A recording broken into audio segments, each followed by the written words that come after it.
Welcome back mga katambalan, mga hot topic and issue pag-usapan natin. Update po tayo kay Barbie Fortesa at kay David Ligauco na kung saan ay nag-post itong si David at nagkaroon nga to ng interview para po kay JC The Foodie.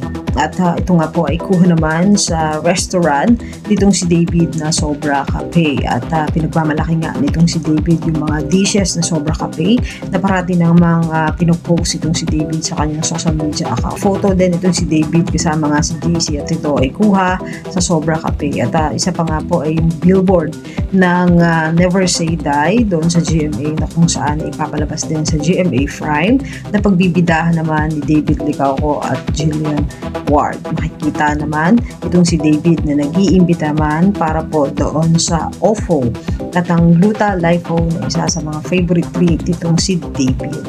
Samantalang si Barbie Fortesa naman po ay nag-post din ng video naman. Ito ay kuha doon sa restaurant ng kanyang kaibigan na si Mitch Diba na Sugar High. Makikita na nag-enjoy itong si Barbie sa pagkain ng cookies na Sugar High. Samantalang isa pa nga po sa latest post ngayon ni Barbie ay nasa Ira Filate Studio itong si Barbie Fortesa na pinost niya sa kanyang social media.